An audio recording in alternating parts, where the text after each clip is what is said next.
to our environmental experts webinar series. Tonight we will be joined by Matthew Guilliams, who is the plant systemist and curator of the Clifton Smith Herbarium.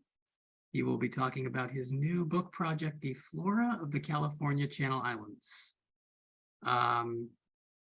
Matt was actually our first guest for our webinar series and presented on the flora of Catalina Island. So this will expand on that topic. Matt will be giving an overview of his book project, focusing on the flora of the archipelago and provide insights into the process that he and collaborators, Dr. Kristen Hasenstab-Lehman and Steve Junak, used to prepare the draft of the flora. He will close out his presentation by highlighting the unanticipated research and conservation outcomes that resulted from this project, which supports the idea that basic biodiversity work is conservation work. Matt is the plant systemist, which I just mentioned, and curator of the Clifton Smith Herbarium at the Santa Barbara Botanic Garden, located here in Santa Barbara. As a botanist and plant systemist, his overall focus is the study of the flora of California, which includes floristics, biodiversity, description, inferring, evolutionary patterns, and conservation genetics of rare plants. Matt earned his BS and MS in evolutionary biology at San Diego State University and his PhD in integrative biology from UC Berkeley. He's been working as a botanist in the state since 1998. And now we'll give a brief few quick slides, and then Matt will begin his talk here.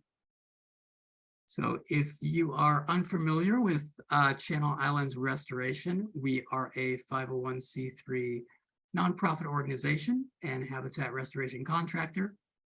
We conduct habitat restoration, environmental education, and environmental consulting throughout the Central Coast, including the Channel Islands. You can view our previous webinars, including this one, on our website at cirweb.org/webinars. Look at all those go. As I mentioned earlier, Matt was the Matt was the first person to participate in this webinar series. So thank you, Matt, for that introduction.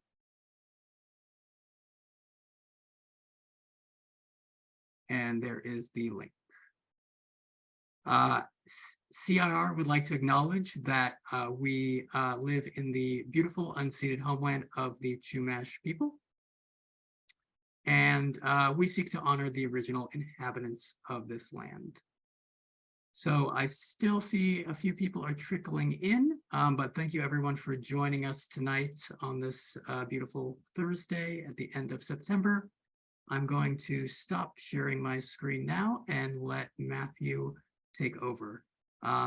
He'll have about a 45-minute presentation, and then we will have a 20-minute Q&A at the end of the talk, where you can ask questions to Matt, and I will be curating those questions. So Matt, without further ado, I'll let you take it away.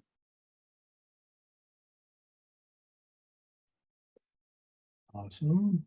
Yeah, share here.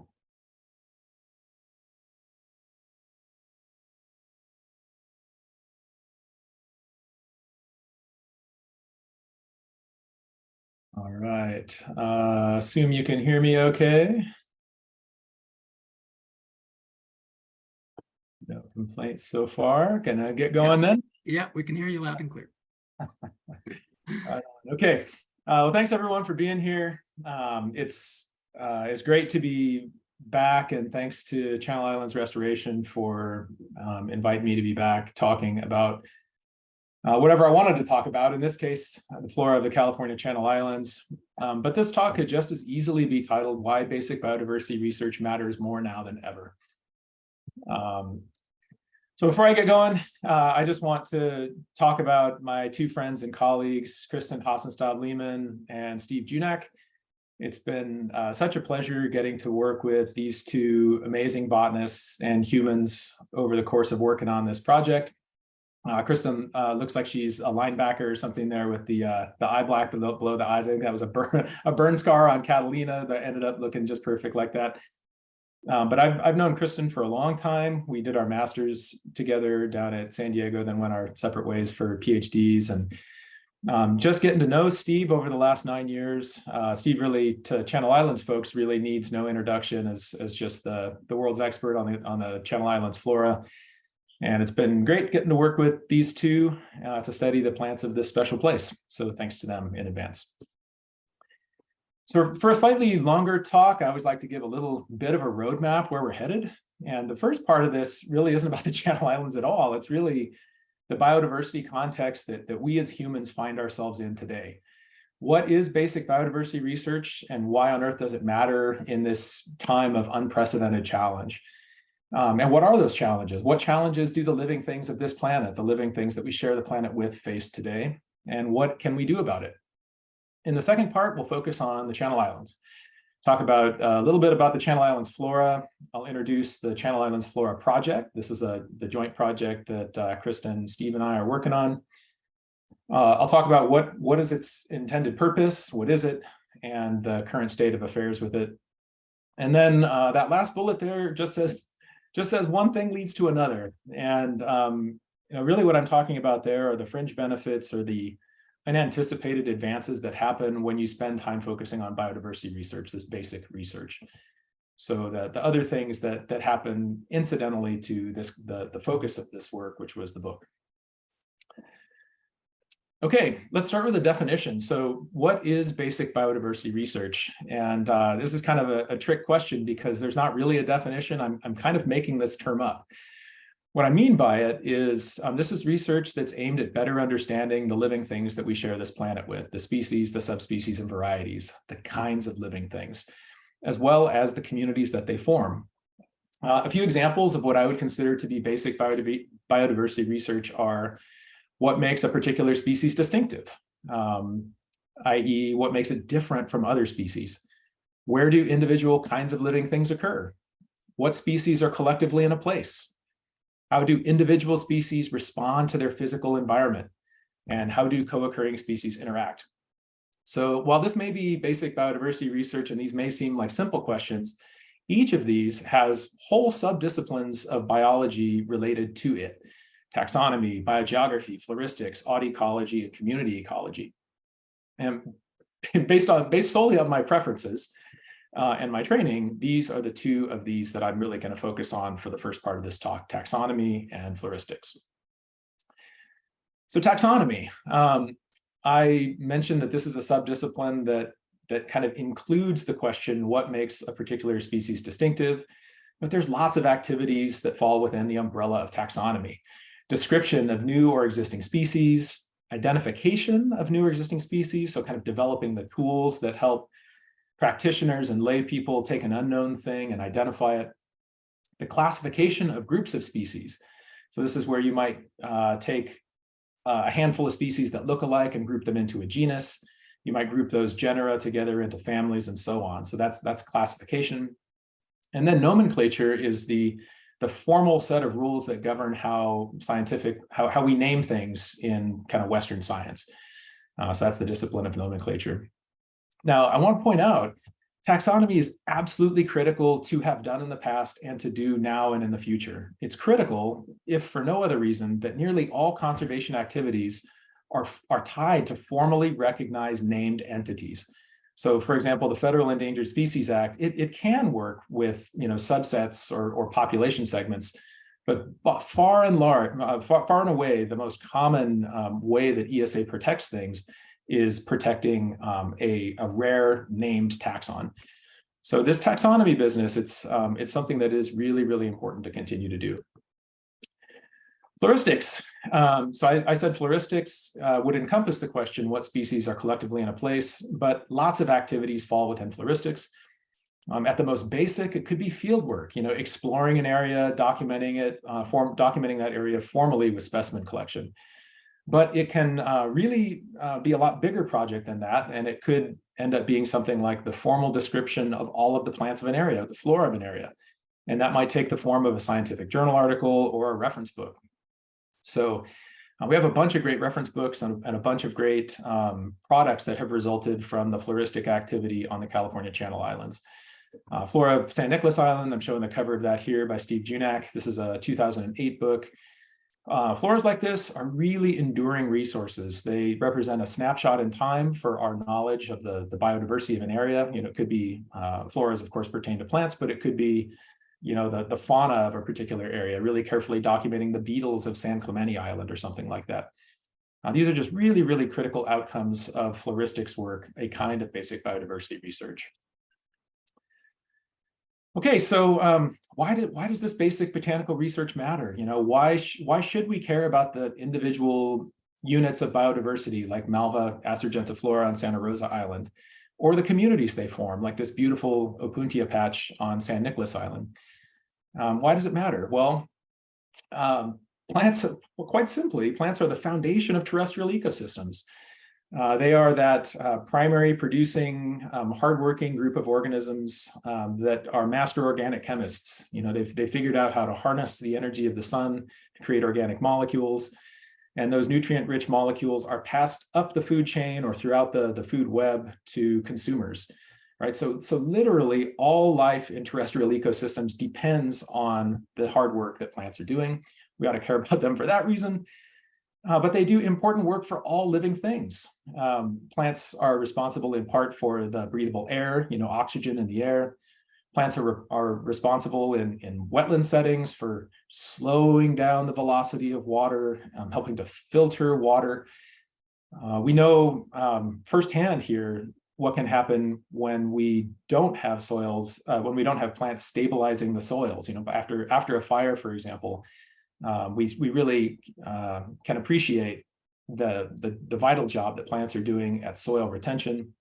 And I would challenge anybody who's listening right now to say that they didn't interact with plants as natural products at some point today, or even right now. I'm looking down, I'm wearing a cotton t-shirt. I had rice in my lunch today, and the starting point of almost all medicines is a natural product, often from plants. So plants are the basis of the food web, the basis of terrestrial ecosystems, but they're also doing these hugely important jobs for all living things. Now we know biodiversity is really facing unprecedented challenges, right? One way that we've begun thinking about this is encapsulated in the work that Conservation International, an organization, has done in recognizing global biodiversity hotspots. So these are areas that are really special biologically, but that are facing major threats or challenges. The criteria for global biodiversity hotspots are that these regions must have greater than 1,500 endemic species. That's the special biologically part. And then they must have lost at least 30% of their natural vegetation. There are 36 of these hotspots on Earth. You can see them depicted up in the upper left here. They represent only 2.3% of the Earth's surface, and yet harbor over 50% of the Earth's plant species. So these are real special places.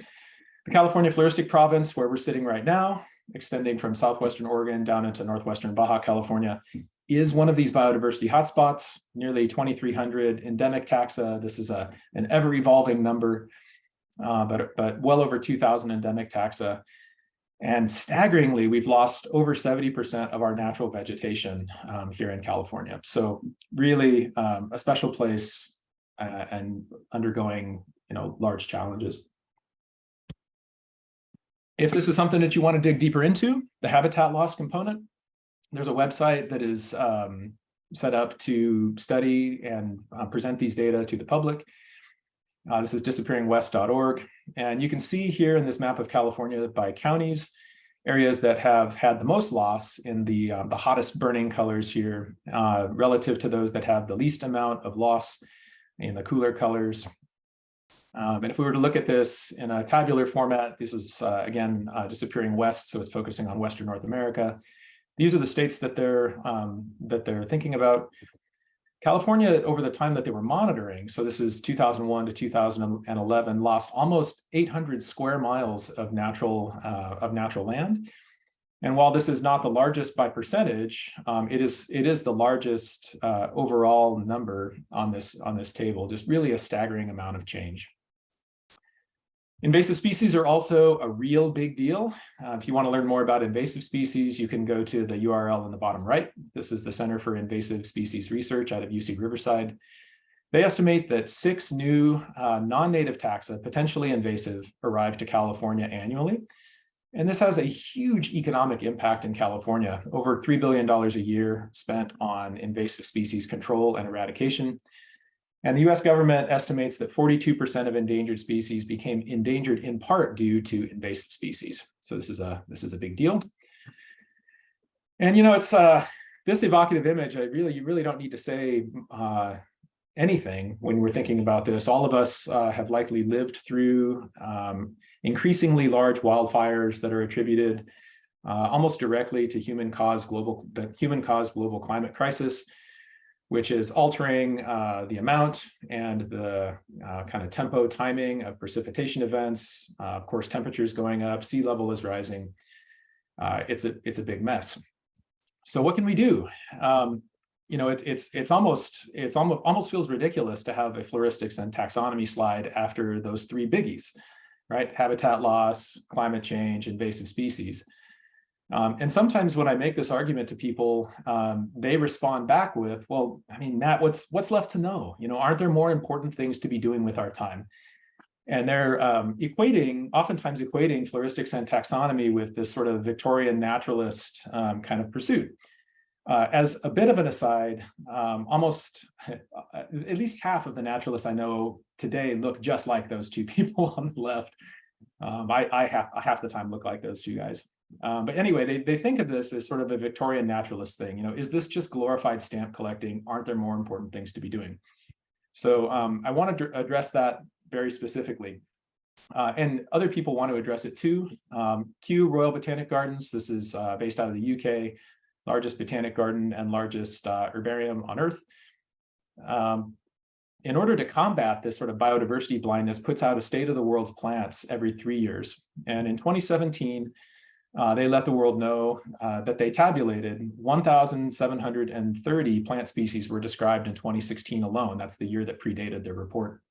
Just a staggering amount of biodiversity that was up to that point completely unknown. That's 0.5% of all plants named ever in the history of Western science, naming things, were described in just that 1 year. Really pretty sobering. 3 years later, the next Q, State of the World's Plants and Fungi in 2020, 1,942 plants and just about the same amount of fungi named for the first time in the preceding year, 2019. And again, that's about 0.5% of all described taxa on the face of the planet were described in the course of just 1 year. Okay, Matt, well, that's worldwide. Maybe that's the tropics. What about California? So this is a figure that was taken from Barbara Erder's great paper in 2000 that focused on this issue specifically. And so this is on the x-axis is year, and on the y-axis is number of new taxa described in that year. And so this goes from roughly when we Western science folks started doing that job, slightly before 1800s, up to 2000 when she wrote this paper. And you can see, certainly around the time, that sort of Victorian naturalist stamp collecting era that people envision, there was a huge swath of California's biodiversity was described. This is the Edward L. Green, Alice Eastwood, Willis Lynn Jepson hump right here. So a huge number of things were described there. But what I want to draw your attention to is look at over here. I mean, biodiversity description continued apace from when Willis Lynn Jepson was winding down all the way through to when Barbara Erder was writing that paper. There's another way to look at this. This is from Dean William Taylor. So instead of the number of species per year, this is a species accumulation curve. So in each year, we're adding that year's new things onto the years that preceded it, right? So we should be climbing upward. So that's what this orange line is. Dean went through and tabulated for every year. He did this accumulation thing, and this is where we are. Now, Dean did a very cool thing. Dean realized that this could be modeled, and he went ahead and fit a curve to this. And this, the difference between his model and where we left off, when you project that model into the future, I'm calling that our biodiversity blind spot. This is a shocking number. So if we do that, if we calculate this difference, that's around 500 or so undescribed plant taxa in California. So just absolutely shocking. And it wouldn't be too cheeky to go ahead and put that in red. Like, that is just a huge number of plants yet to be described from California. A very, very important blind spot. So when you're driving your car and you're thinking about a blind spot, we have tools that help us to understand that, right? We have these side mirrors and stuff like that that help us know what's in our biodiversity or in our car's blind spot, right? But what's in our biodiversity blind spot? We just don't know. You know, is it acceptable to have a biodiversity blind spot at all in this time when we're making these, when biodiversity is facing these unprecedented changes and we're making decisions, certainly in the absence of all of the data? So that's pretty sobering. There's another way to look at this. So those were taxa that need to be described. Here's what I'm calling Santa Barbara County's botanical black holes. So this is specimen data from about 9 years ago, so it's a little bit dated. But just kind of soften your gaze and look at the map of Santa Barbara County. Don't look at the islands; those look pretty well collected when you look at this spatial scale. But look at our county here on the mainland. And I think what you'll see is these huge globs of points representing specimens that are in areas in the front country that make sense. You know, thousands of specimens right here in Santa Barbara and Goleta. These are roads leading through the mountains. This is, you know, Sierra Madre Road going down the Sierra Madres. You know, these essentially are the well-traveled spots, but there's so many places where no botanist has set her boots before, right? Not a single specimen collected from some of these areas. And that itself is pretty sobering. So what about the Channel Islands? You know, what about the Channel Islands? What are our biodiversity blind spots? What are our botanical black holes out there? This archipelago has been called North America's Galapagos Island, you know, in part because it's this wonderful archipelago, scenic, rugged, and of course, because of the special biodiversity it supports. But what are the blind spots there?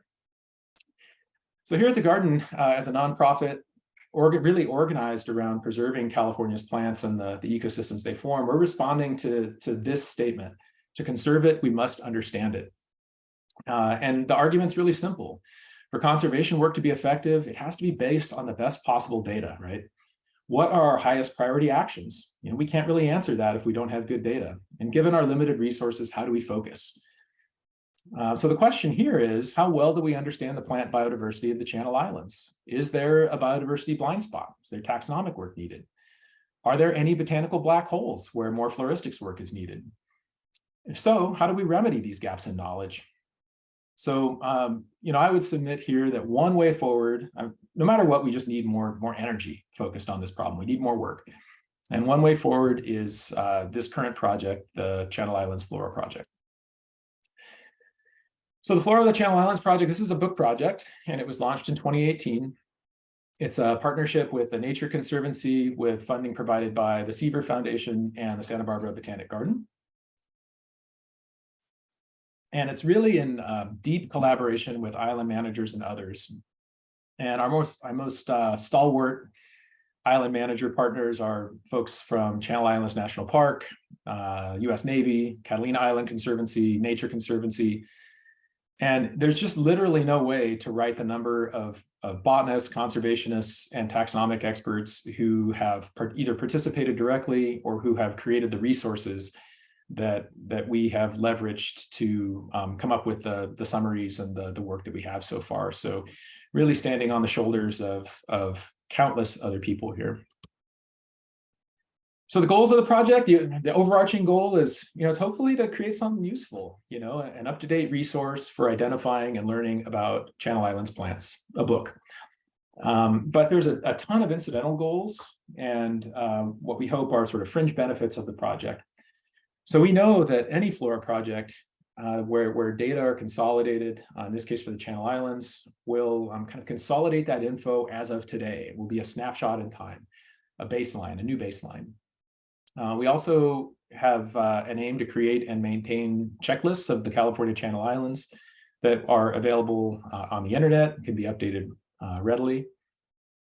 Importantly, we wanted to identify those biodiversity blind spots and botanical black holes and begin to prioritize actions and, in some cases, start to chip away at them.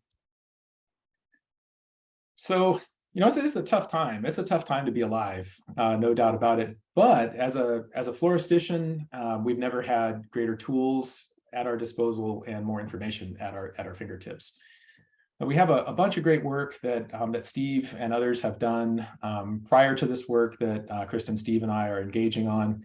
Flora of Santa Cruz Island, 1995, Flora of San Nicolas Island, 2008, and checklists, published checklists for most of the other islands that are in their own ways very complete. We have really just an overwhelming amount of specimen data that are available to us these days, and more of those specimen data are digital. So they're still physical specimens that live in natural history collections like ours here at the garden. But increasingly, the label data are digitized into a format that's internet accessible. And at least at the garden, about half of them have high resolution images associated with them now. And that's really a trend that we're going to see play out over the next 10 years or so as biodiversity collections are trying to get their information out to people who will use it. Those data are pushed to data aggregators, and the Consortium of California Herbaria, the CCH2, presents those data to anyone with an internet connection. This is a plot of all of the plant points for San Nicolas Island, for example. And you can see, well, first off, you can just see the island looks like it's been pretty well collected, ton of specimen data from there. And you can just imagine what a wonderful resource that is to us as we're trying to better understand the flora of the archipelago. Now, something that's recently come online, last 5 or 10 years, is the program, phenomenon, institution, iNaturalist. And this is something that I couldn't have anticipated, but it's really changed the way that I do my job. We'll talk more about that here in a little bit, but these are just iNaturalist observations for Santa Catalina Island. Every single one of these little green dots here represents a place where someone with their took out their phone and took a photo and uploaded it to iNaturalist. Really remarkable. And this is, probably just 5 or 10 years worth of data, but you can see the data are so dense that it really traces the outline of the island pretty well. Pretty remarkable. So step 1 in this process was determine which plants to include and make a list. We had a simple decision rule. This is the same decision rule that the Jepson e-Flora uses. And that is that we wish to include in our book only native plants or naturalized non-native plants.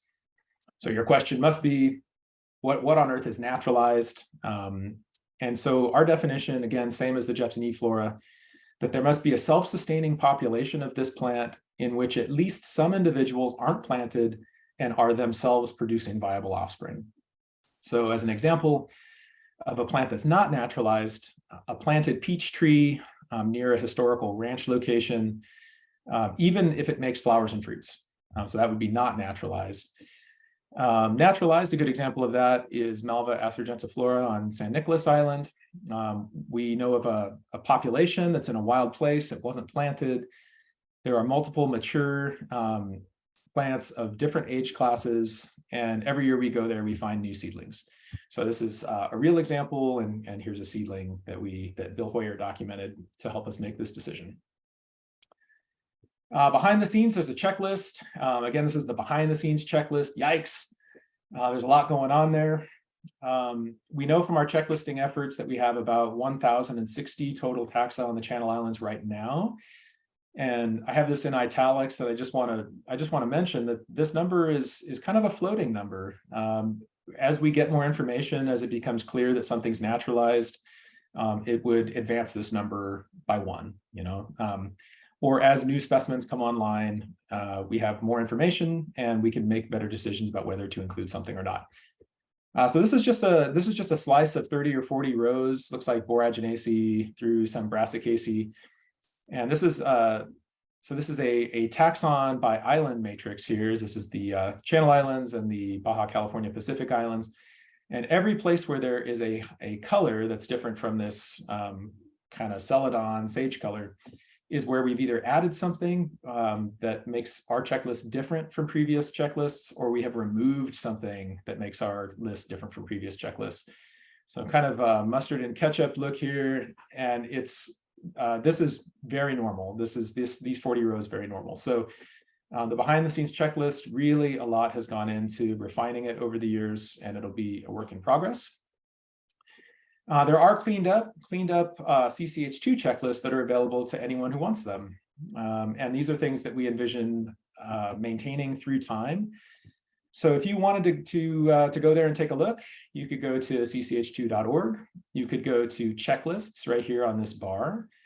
When you click into checklist, just scroll down to miscellaneous inventories and select the island that you're interested in here. Not all of the islands have their lists made public yet. Some of them are still private, but I think at least 5 or 6 of them are up there. And this is just the coolest thing about the way that the CCH2 organizes data. The checklisting function or package in CCH2 is really awesome. So we've gone in and built checklists for all the islands. There's some summary data up at the top, and you can have the checklist presented to you in multiple different ways. So you can kind of click in this options menu over here and click build a list, and it'll show you more data, less data. And I think one of the neatest things about this, because this the CCH2 is literally where we live manage our specimen data. It is our database. We have access to the checklist function, has access to the literal records that are stored in SBBG or in other participating institutions. So each of these, it's kind of hard to tell, but this text right here is in blue, and those are live links that where we linked vouchers to that particular name that represent that taxon from this island. So if you wanted to know more about it, you can click into this Blakely specimen or this Philbrick specimen or this Leroy Abrams specimen for Misumbrianthemum, for example. So super, super neat. You can print it straight from here. You can kind of custom build it. You can download it in Word. It's pretty nifty. Step 2, once we had a list, I should point out this was a very, very iterative process. But step 2 was to begin generating taxonomic treatments for everything. So this is very much like the Jepson manual, where there's full taxonomic treatments for every family and genus. So this is the genus description for Euphorbia, for example. There's like dichotomous keys for everything that we think is naturalized or native on the Channel Islands. So there are keys that would allow you to take your unknown plant, whatever it is, and get down to hopefully a subspecies, variety, or species, whatever's the lowest taxonomic rank for that particular entity. And so we have full descriptions for those two. So that's the step 2 is taxonomic treatments. And that was happening at the same time as Linda Vorbeck, the really wonderful, talented botanical illustrator, was doing illustrations for the book.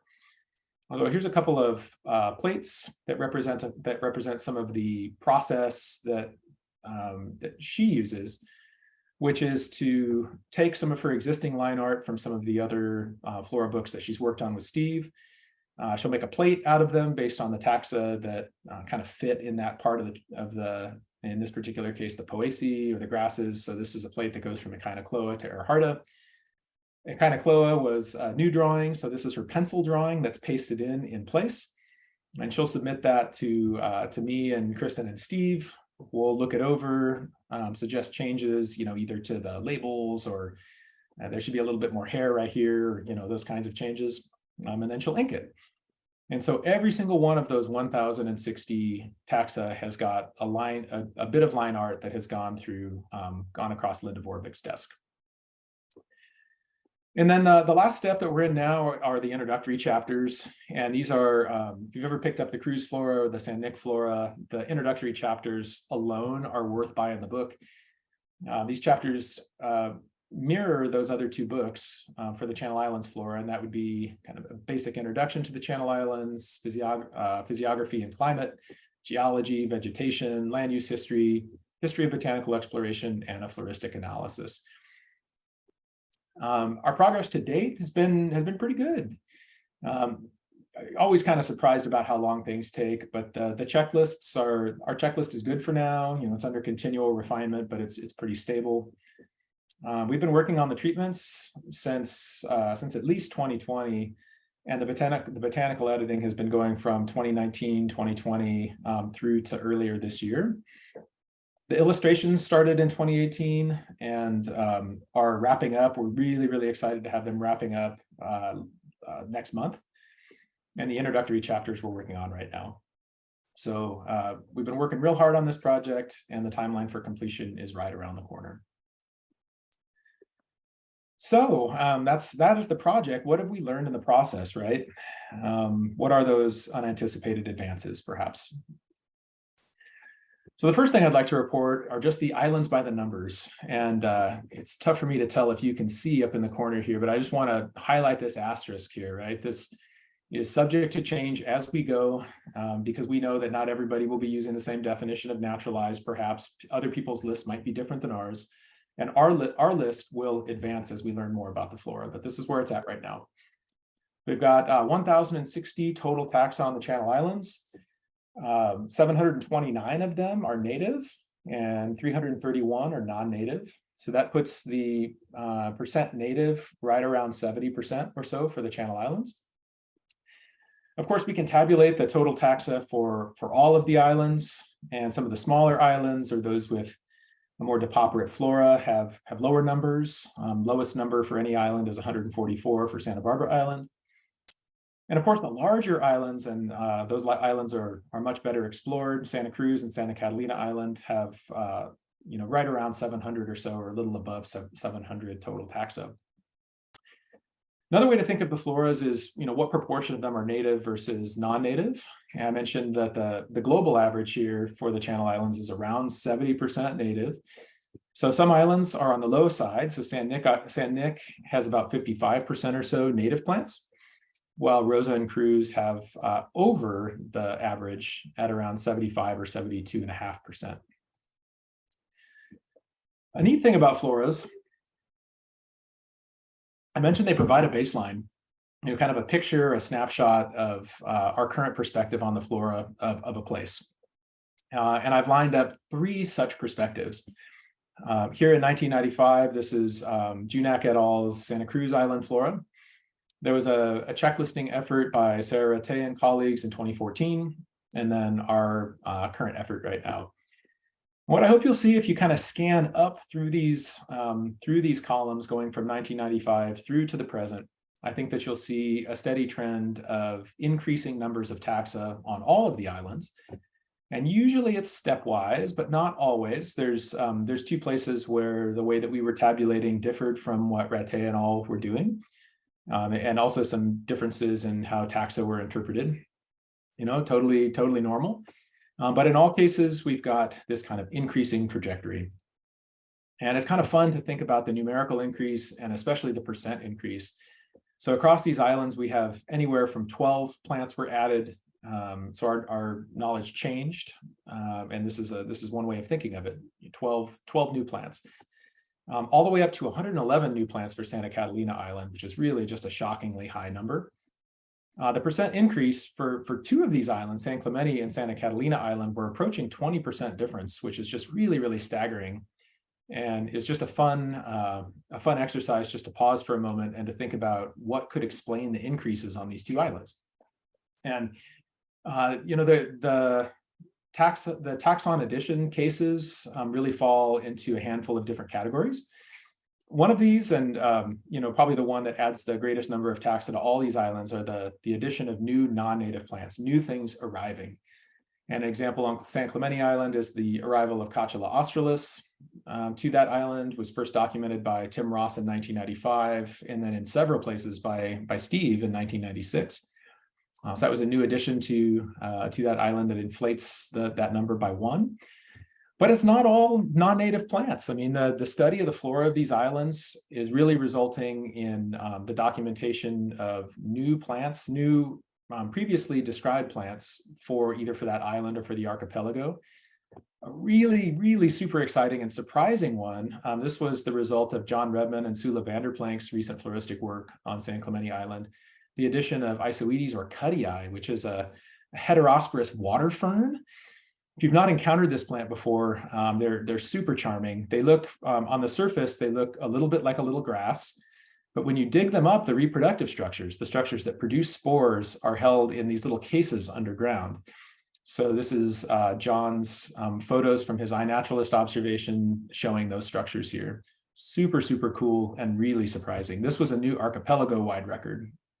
We had to go back and add the family, the genus, and the species in for the book.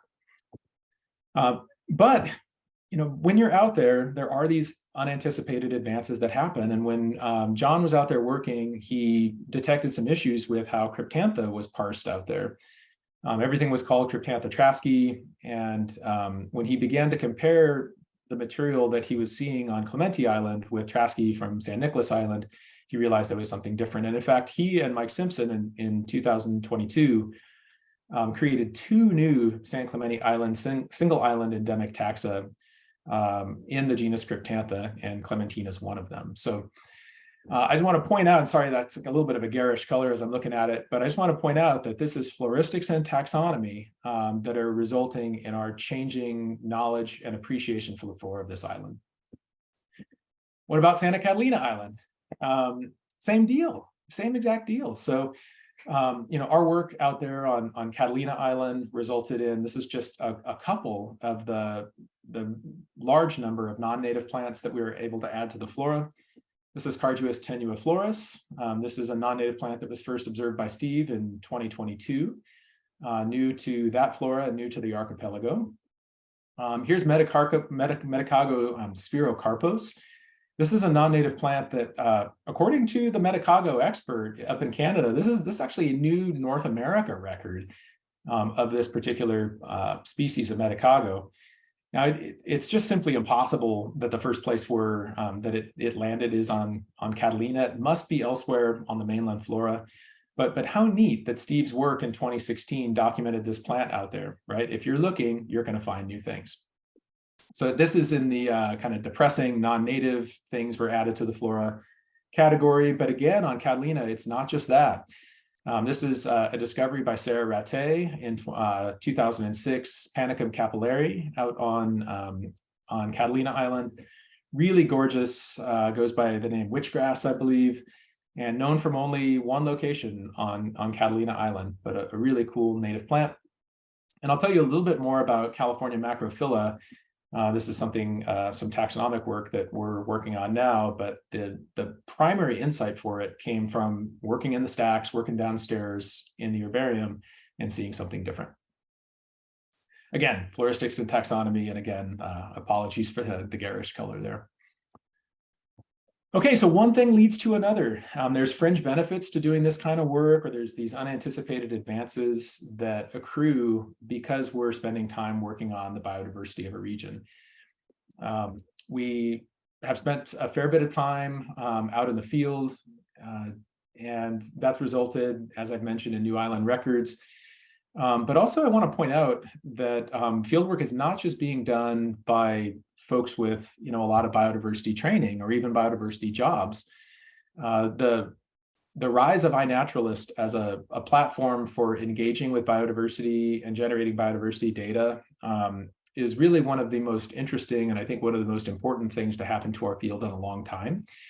So I'm going to sort of combine those and tell you one story here about fieldwork. I'll tell you another story after that about study in natural history collections, focusing on California. And then I'll tell you one more story about the sort of activities that when you're working on floras that are sort of spawned from that work. So let's look at iNaturalist first. Maury, this is the time when I'd love to deploy the poll.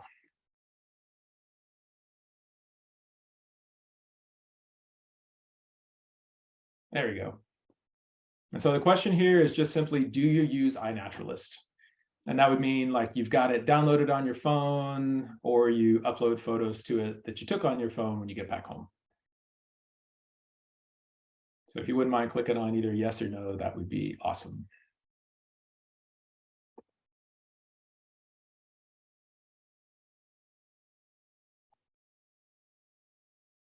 And Maury, I think we could give it like 5 seconds or something like that.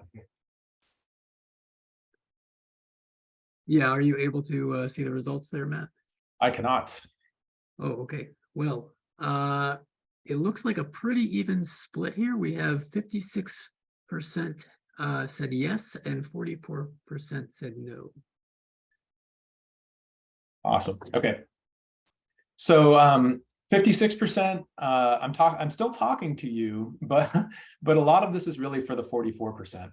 So I'd like to tell you a story about iNaturalist. I'll just start with what it is.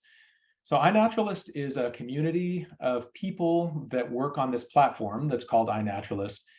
And their goal is essentially to have fun interacting with biodiversity. The goal is not to generate biodiversity observations that are used by folks like me. That is an outcome, but it is not the goal. So if you are a person who enjoys biodiversity, goes for walks in downtown Santa Barbara or in the backcountry, and you'd like to know more about the world that you live in, consider downloading iNaturalist. It's super easy. You take a photo, you put it online, and believe it or not, like sometimes within 30 minutes, you have people interacting with you, telling you what they think it is. It's really a remarkable way to interact with biodiversity. Now, the upside of it for biodiversity researchers like myself is there is just an absolute tidal wave of information that's contained in those observations that folks like me and folks like you are generating. So right now there's 159,483,973 observations as of yesterday on iNaturalist. This is global. This is not Santa Barbara County. It's global, but it is an absolutely staggering number of biodiversity observations. Just to put this in context, biggest herbarium in the state, the UC Jeps herbaria at Berkeley, has right around 2.5 million specimens.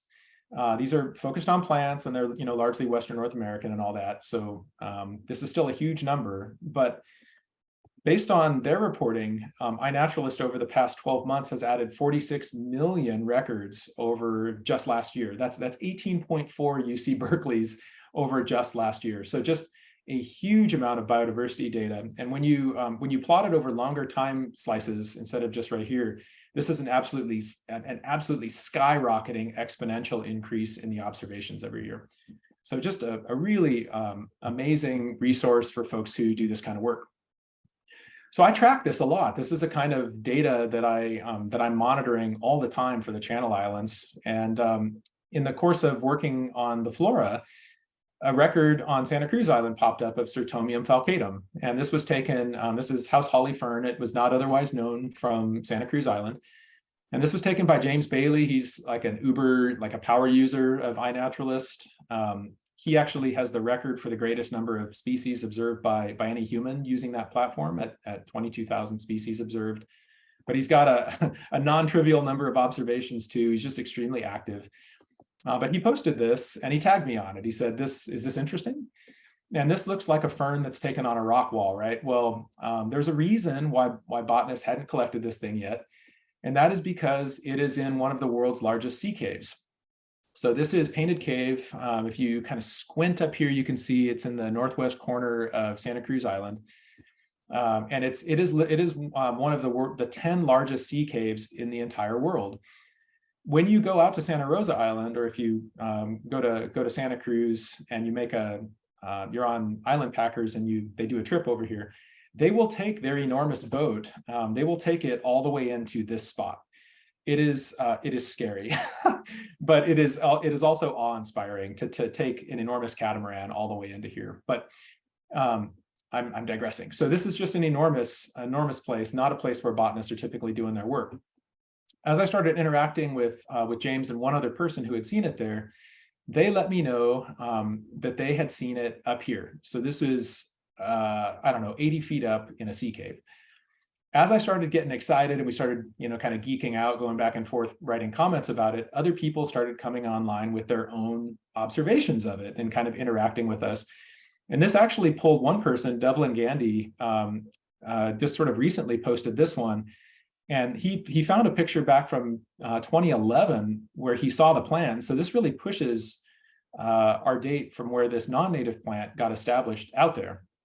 So like, what an awesome way that James Bailey's passion for documenting biodiversity resulted in me seeing it. And then, of course, we wanted to go out and collect a specimen. So I'm sorry, this video is, I hope it plays. It's extremely ponderously slow. So this is me on an Island Packers boat with Kristen. This is, I'm leaning over the edge at the top story of an island packer's boat. They're easing over to this volcanic rock wall. That's a 30-foot long, very light aluminum pole with this really weird little guillotine that we built attached to it. And we were able to finally get there was a decent piece. So this was just on a boat. I had like 30 seconds to do it. The island packers, people ended up catching it. I didn't know they were going to do that, but like, what an awesome way that community scientists can go explore the world they live in, interact with other like-minded people, and then that drives the generation of specimen data. And we used that, both this occurrence as well as the specimen, as our way to anchor that taxon in flora. So one thing leads to another. And so that's the importance of community science in this whole thing. Of course, we have a rich legacy in our natural history collections of physical specimens, kind of the way we've always done it. And that's resulted in a lot of specimen backlog curation. All of those invaluable specimens, dating back to the 1800s, are all available to anyone with an internet connection on the CCH2. We've used those specimens and referring back to them and checking their identities and to refine geographic ranges. And this is especially true on the Channel Islands for really tough plants like Cuscuta and Cirsium occidentale and others. But what I want to tell you about here, a little natural history vignette that I want to talk about, is the improved taxonomic understanding that we have for certain groups based on new research. And this is just totally incidental to our work, wishing to better understand a problem that we see. And we can't fix all the problems, or all the places where we sense that some research would be helpful, we can't pursue. But this is just a very small list of the genera that we've worked on over the course of this, either doing molecular systematics work, population genomics work, morphometrics, to better understand the flora of the Channel Islands. And I'm just going to land on California here to tell a quick story. So California macrophylla, I wish I could do a poll and ask if who has seen this plant. It's a really awesome little Geraniaceae or geranium relative. Used to be in the genus Erodium. Most folks think of Erodium and Hiss and Boo, but this is an awesome Geraniaceae. This is the way it typically looks. So it's got a tuft of a basal rosette or a tuft of leaves at the base, not much in the way of an above ground leafy stem. The leaves are kidney or heart-shaped. And if you look, the teeth that are on the margin of the leaf are pretty soft, kind of rounded, soft little teeth, and the petals are white. That's a good example of what that plant looks like throughout its range. 9 years ago, I started studying some material that Steve brought back from Santa Catalina Island. We have not processed our material yet. We're still kind of studying it, but we sent material out to RSA of the same gathering. And they have an image of it online that I'm showing here on the left. The very first thing I noticed when I was confronted with this massive specimen that Steve collected was, first off, this thing has real stems. This has a great big stem, and the stems are leafy. Really different from anything I had seen before. It was a real head scratcher. I mean, clearly related to California macrophylla, but a real head scratcher. The leaves are a different shape. The length-width ratio is wrong. When you look at the leaf blade itself, it's no longer kidney shaped. It's got these incisions or these sinuses, or the flip way to think of it is it's got lobes. And if you look at the margin of the lobes, the teeth are sharp. So pretty darn different. Fast forward about 4 years, and the amazing and comparable Adam Searcy was on Santa Barbara Island, and he posted on iNaturalist this particular set of images. I notice again, this is a big beast of a plant. It's got a great big stems. Those stems are leafy. When you look at the leaves, they are no longer kidney bean shaped or kidney shaped. They've got these sinuses, and they've got these more sort of aggressive serrate leaf margins. So pretty weird. Now, a cool thing about California, and I think plays into this, is California is known for losing its petals. And so when you look at specimens, there's almost none that have petals, so you don't know what color they are. It's tough to see that here, but this is a time lapse that's just over the course of a morning. It's tough to see because these are kind of bleached out, but these are pink. This is on Catalina Island from earlier this year. and there's the petals falling away right away. So, you know, it's talked about kind of anecdotally that you never find these plants with petals. Well, here comes iNaturalist again to the rescue. When you begin to look at the pattern of morphological variation on the landscape, you find right away plants from coastal San Diego County and coastal northwestern Baja California both have the same leaf morphology as the Channel Islands plants. And lo and behold, they have the different petal color too. So iNaturalist was one of these platforms that allowed us to have this insight, this biodiversity, natural history insight that we couldn't have had otherwise, because these plants simply lose their petals. And that's an example of that happening right here, where the petals just happen to be preserved there. So my big bump joke here is that California is probably going to get a little bigger as we carve out at least one new taxon here. Again, one thing leads to another. Natural history collections were the first observation 9 years ago, and then iNaturalist is helping us fill in the blanks.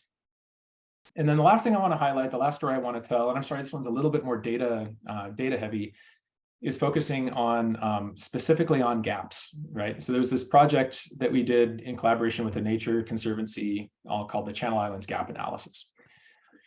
So this is specifically to get us thinking, using specimen data, whatever we could get our hands on, where are the botanical black holes, and to a much lesser extent, what are our biodiversity blind spots?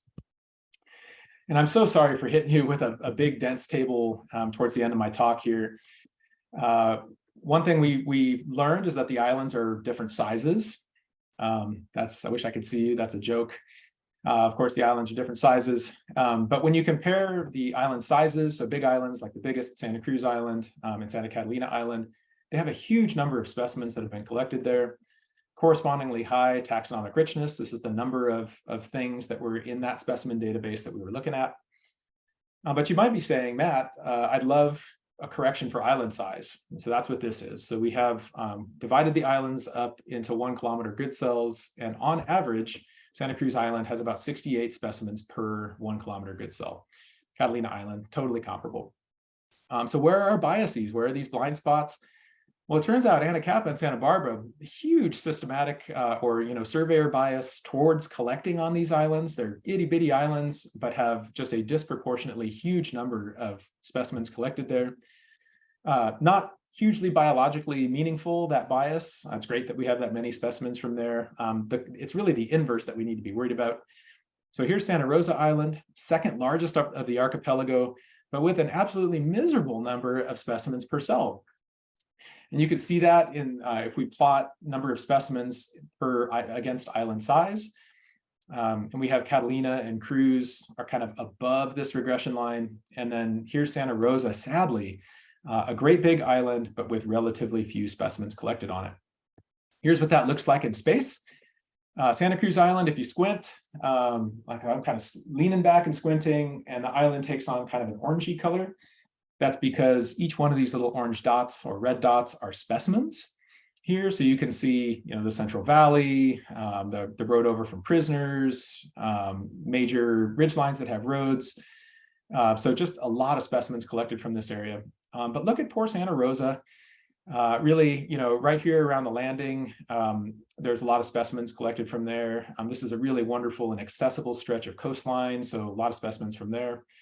But there are many, many places where no botanist has collected anything on this island. Really, really sobering. So that gap analysis really helped to drive home the point that there are places where some systematic surveying would be really helpful. So this is a similar graph to what Dean William Taylor did for California. This is for each of the California Channel Islands. So this is the number of collections that have been made and the taxonomic richness that ensues, or the number of taxa on each of those islands.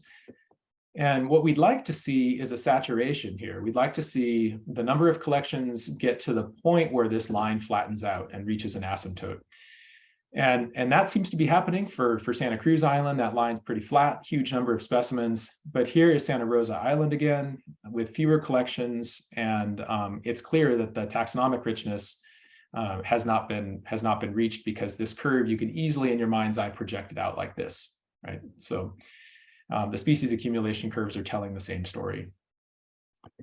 So what gaps remain and what species are left to describe? Well, Santa Rosa Island is by far the biggest gap. We know that that's a botanical black hole, and that allows us, we're in a proposal stage to work on that island right now with some floristics work. But it's really allowed us to make the case with our island partners that this is an island where additional collections would be helpful. And then all the work on the flora has really revealed the biodiversity blind spots. And we have a huge list of plants that would benefit from some additional research.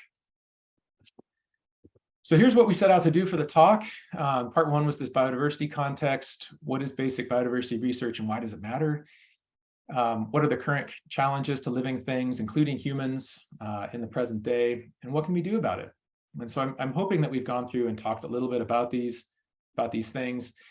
You know, I'm arguing that basic biodiversity research is one of the things that we can do, but I really hope that it was clear, just bounce back and forth. iNaturalists, this would be a wonderful thing for any of us to spend a little bit of time doing.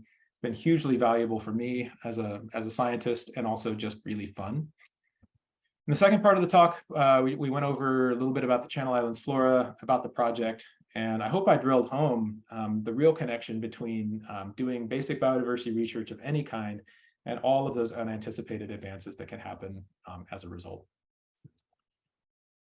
So this is my last slide. I'd just like to say thanks to you. You had a lot of other things you could have been doing on a Thursday. I'd also like to thank our collaborators, the Seaver Foundation, Nature Conservancy, Catalina Island Conservancy, the Navy, Channel Islands National Park.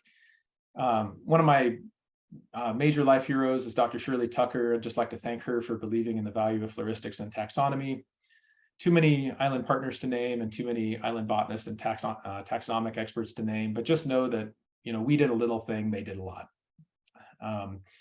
If you want to learn more, you can go to the Gardens homepage. You can go to CCH2 to get access to any of our specimens. Let's meet up on iNaturalist. My username is Matt_G. And feel free to get in touch anytime. That's my email address. So that is all I have for now. Thank you. Great. Thank you, Matt, for the wonderful presentation. That was a really comprehensive overview of the importance of floristic data for increasing conservation on the islands and mainland. We appreciate your time putting that presentation together for us tonight. Oh. Is he gone? Let's see. Hold on a minute. Looks like Matt has dropped off, so give me 1 second here.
Hey there, Maury, are you still there? Oh, there you are, Matt. Thank you. You're back. You dropped off for a minute. Yeah, my work computer decided to reboot and install some things, so I'm on my laptop. All right. Well, happens to the best of us. Thank you for joining back on. So if you're ready, let's commence with a brief Q&A here, about 20 minutes. Yep. And see if anybody has any questions about your presentation. Thank you for everyone for being patient for that brief technical blip. Unbelievable. Well, let's see. Anonymous says that was a fantastic presentation. So it looks like some positive feedback. Linda would like to know if you had a permit for taking the plant from Painted Cave, and wants to remind everyone that you're not supposed to take physical specimens from the islands. Yeah, so that's a great point. I mean, this is what makes iNaturalist so wonderful, is that any person anywhere on Earth can snap a photo, and in most places that's okay. As you know, a biodiversity focused scientist, I definitely have permits through Channel Islands National Park, but that's actually on Nature Conservancy property, so that's private property. But even in that case, we definitely collaborated with the island ecologist to make sure that it was okay that we collected that plant. So that's a really good point to make, general point to make, and yeah, I'm happy to report that we were fully compliant. Great, thank you. Dylan asks a question that is on my mind, and I'm sure is on many of our minds here tonight, which is he's wondering when the book will be coming out.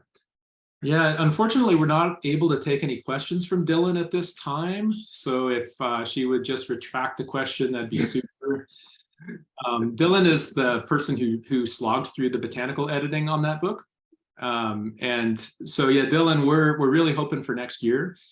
The Catalina Island Flora, we're hoping to push to is in full layout mode, and we're hoping that goes this year. And then when the intro chapters are done, which we hope is early next year, then the layout person, we hope, picks right up where she left off on the Catalina Flora. So I'm hoping for 2024 for that one. Great, thank you, and good to know about Dylan. I'll make sure of that moving forward. Kai Hoffman says, thanks, Matt. Those botanic black holes are inspiring. Yeah, is it okay if Maury, could I respond to Kai real quick? Yeah, go for it. Yes. Hi, super glad to see you here. Thanks for being here. Hey, all of those points that you're taking in the Santa Ynez, those are filling in botanical black holes. So I would just say keep at it. And sorry we haven't connected on collecting physical specimens yet, but let's do that too. Great. Well, Anonymous says that the public, I'm not sure what they're referring to, but they say the public cannot go to many of the islands. But what are some ways for an interested amateur botanist to visit the island and and participate in iNaturalist? Yeah, so the two hardest islands to get to are the two Navy islands. So that's San Nicolas and San Clemente. San Miguel Island, incidentally, San Miguel Island is part of Channel Islands National Park, but is still owned by the U.S. Navy. So it's still a Navy island, but that one you can get to. So I would say, and there's no dock, there's no good way to get to Santa Barbara Island right now. But that's part of Channel Islands National Park and should be accessible to you at some point. So I would say most of the islands, if you're willing to ride on a boat, most of the islands are accessible to you. The only ones that wouldn't be through direct channels would be those two Navy islands. But Maury, you want to tell them about Channel Islands restoration? Yes, well, we do habitat restoration and volunteer trips out to the islands. So we recently did a trip to Santa Rosa Island last week, and we'll be doing some work on Santa Cruz Island, hopefully scheduled for early next year. So if you'd like to join us in those activities, that's another way to get involved. Or you can also take island packers and, as Matt mentioned, visit Santa Cruz, Santa Rosa, and occasionally San Miguel as well. Let's see. Wayne Farron, it's a familiar name here. He wants to know, does your analysis suggest there are gaps in collecting and understanding of particular groups of plants, such as grasses compared to asters, on the Channel Islands, in addition to gaps on particular islands or areas within islands? Yeah, hey Wayne, that's good to see you on here. Yeah, that's a really great question, and I think that bias is definitely there. there's a lot more specimens of ceanothus and oaks rather than grasses. That's a pretty clear pattern. The sort of taxonomic biases weren't an explicit part of the gap analysis, but would be one that's pretty easy to tabulate. I didn't talk about the spatial phylogenetics project either, but that was one, and that's not a fun one to talk about or hear about, because of the methods that are involved are pretty inscrutable to anyone but like the actual coder. But those analyses, which did focus on taxa and specifically on evolutionary groups, revealed the same biases. So certain lineages of plants are disproportionately collected rather than others. And yeah, the grasses versus asters is a good one. Great. Thanks, Matt. And I'm just wondering, I know you sort of skimmed over it at the end there, but where can people get updates about your work, about the book? What's the best way to reach out to you? Yeah, so we began an interest list at the last SBBG Conservation Conference, which is we have annually. So we started an interest list there, and if folks are interested and want to know more about when we're gonna publish the book, feel free to email me directly. And let's see, oh, that's my computer mouse, not my laptop mouse. And I'll just, I can't tell if, oh, that just says host and panelist. How can I, let me see, I'm going to. If you chat to me, I can share with everyone. Okay. We have a few more minutes here for questions. If anyone has any other questions, close out the night. And I'm sharing Matthew's email if you would like to contact him directly. Parker Villalobos would like to know if there are any plans for Santa Barbara Botanic Garden collections on Santa Rosa Island, which I think you sort of briefly touched on at the end there. Yeah. Of your talk. Yeah, Parker, how's it going? Nice to see you on here. The work that I alluded to, so I'm working on a proposal that we'll submit to a private foundation in the next couple of weeks. And we sort of pre-pitched the idea, the sort of botanical black holes problem of Santa Rosa Island to the foundation, and we know that they're really receptive. So it'll end up being something like a 3-year project. We hope a 3-year project if it ends up being a worthy proposal and they select it. And the idea is really basic biodiversity exploration. We're going to raster out the entire island and very systematically visit a prioritized set of 1 kilometer grid cells. And we'll also partner with Cal State Channel Islands, who has the research station out there, and hope that we can get student community scientists involved.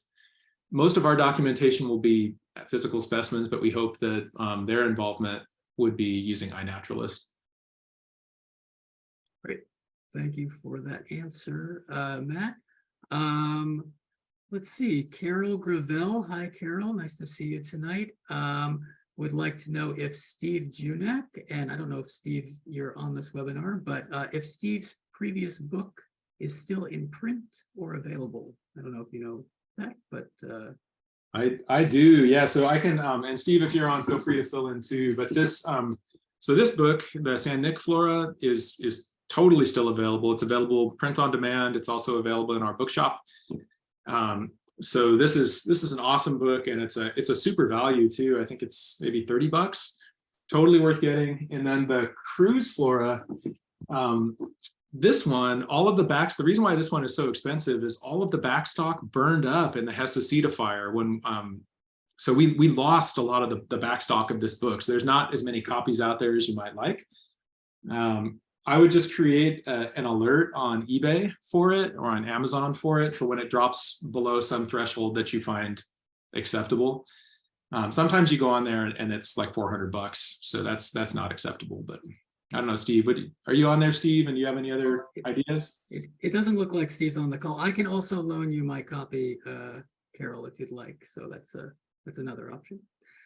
All right, let's see, a couple more questions. Anonymous wants to know if you expect there to be any more undescribed plant species on the islands, and are you working on them? Yeah, so I can think of 1, 2, 3, 4, and that includes California. There's 4 that we're like slowly gathering data for. There's a 5th potential kind of diversification across the islands that we're beginning to work on using high throughput DNA sequencing. That one doesn't have as explicit a hypothesis behind it, other than a hint in a Sherwin-Carlquist book, Island Life, which is a fabulous book if you've not read it. But Sherwin suspected that the island tar plant, Dionandra clementina, is diversifying across the islands. So that's one where I haven't seen the morphological differences, but he did. And so we're going to be investigating that using sequence data. But yeah, I would think, if I go back and look through my notes, I think it's probably 5 to 10 undescribed things. Right. Okay. Let's see. Valentine Arvizu would like to know if seeds have been collected and stored in germplasm at the Santa Barbara Botanic Garden, macrophylla, for conservation purposes. Yeah, Valentine, that's a super great question, and it's I think the answer to that is no. So we do have a Center for Plant Conservation seed bank here at the garden, and an ultra active rare plant program that is adding seeds of rare plants across California all the time. I don't believe this is one that our group has seed banked though, and I would be totally shocked if they had seed banked the new thing, the kind of the Channel Islands and coastal northwestern, or coastal kind of southwestern North America taxon. I would be shocked if that particular one had been seed banked. But it could really use it. I mean, it's only known from a couple, one spot-ish on Catalina, one spot on Santa Barbara Island, and just, I don't know, 3 other spots in from the Santa Monica Mountains down to San Diego County, and then like 2 spots in northwestern Baja. So it's a really rare plant. Great. All right. Well, we have time for 2 more quick questions here. Let's see. One is a comment and a question from Andrea Adams Morden, who says she hopes you will have a book lecture and signing at the garden when the book is published. I'm sure we would all enjoy that. Yeah, that's definitely I think all three of us would rather be out hanging out in the field and looking at plants than doing a book signing, just because of our personalities. But the way that we'll get through the book signings is by looking forward to seeing good people like you, Andrea. So it's been a while since we've seen each other. So it'll be nice to catch up with folks. And yeah, I assume we'll be doing that. Great. Another recognizable name here. Okay, and the last question is, what is your favorite island and why? Sort of open-ended, but maybe you can tie it into your floristic data. Yeah, so the 2 islands that have made the greatest impact on me, and I'm sure this is, if you ask me this in a couple of years, I'm sure my answer will be different, but I visited San Nicolas Island more than any other. And it's a really rugged, special place. Doesn't have the largest number of plant taxa, but it's just a fascinating kind of windswept. Its character is just very different than a lot of the other Channel Islands. I really like San Nic. The other place I've been that was really made an impression on me was West Anacapa Island. I don't know how easy it is for people to get there, but for us, we took a boat and then skiffed over, and you kind of leap out onto the lava rocks and cling on and climb up.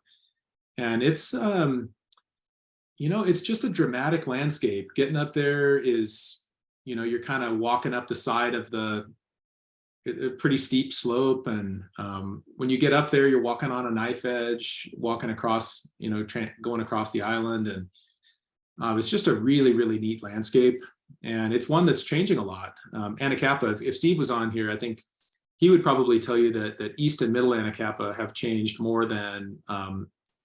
as islands than any of the other islands, and not in a good way. A lot of the islands, the trajectory has been one of recovery after introduced animals were removed, sheep and goats and cows and all that.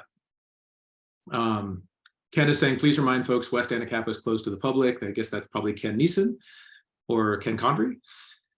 Thanks, Ken. Yeah, West Anacapa is closed to the public. We were there with Park Service staff. But the Middle and East Anacapa have appear to be changing as additional seabirds as those populations of seabirds are recovering.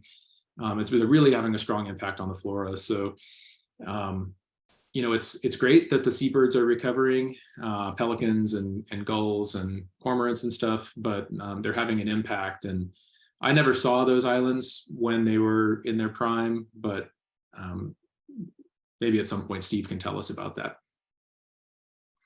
Great.